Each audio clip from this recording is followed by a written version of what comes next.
Իշխանության ամենահակահիգենիկ քարոզիչ Ռոման Բաղդասարյանն իր անբարոյականության մասշտաբով այս անգամ գերազանցել է նույնիսկ ինքն իրեն։ Նիկոլի կեղտոտ խոսափողն իր ֆեյսբուքյան էջում գրում է. Խաչատուր Սուքիասյանի հայտարարությունը, թե 23-ժամյա պատերազմի ժամանակ ղարաբաղցիները չեն կռվել, ոմանց կարող է սենսացիա թվալ, բայց ոչ մեզ ու մեր ընթերցողներին։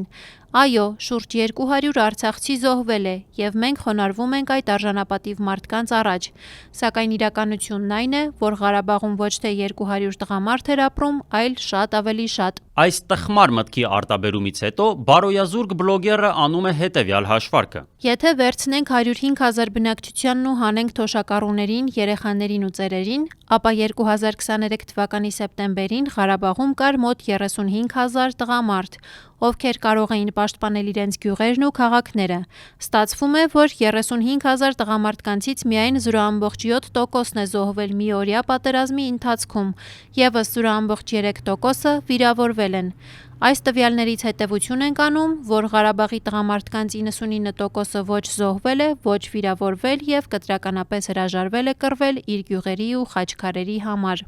Ռոման, դու ոչ միայն անբարոյական ես, այլ նաև շեֆիդ պես տգետ։ Նախ եւ առաջ 2023 թվականի իրադարձությունների ժամանակ զոհվել է արցախցի 265 զինծառայող։ Եթե 44-օրյա պատերազմի զոհերի օբյեկտիվ թիվ վերցնենք, այն է 5000-ը եւ բաժանենք օրերի քանակի, ապա կստանանք 113 զոհ մեկ օրում։ Իսկ եթե վերցնենք քո սիրած գրզոյի հիշատակած 3000 թիվը եւ բաժանենք այն 44 օրվան, ապա կստանանք օրը 68 զոհ։ Այսինքն քո տրամաբանությամբ ստացվում է, որ արցախցին այդ մեկ օրվա ընթացքում տվել է 2.5 կամ նույնիսկ 4 անգամ ավելի շատ զոհ, քան Հայաստանը 44-օրյա պատերազմի առանձին վերցրած մեկ օրում։ Ռոմանի նմանների լկտիությունը սահման չունի։ Այսօր իրենք պնդում են, որ արցախցին չի կռվել, վաղն ասելու են սյունեցին չկռվեց, հաջորդ օրը տավուշեցին։ Սա է ներազգային թշնամանքի տարածման ամենաակնհայտ դրսևորումը։ Բայց Ռոմանը ոչ միայն չի կալանավորվում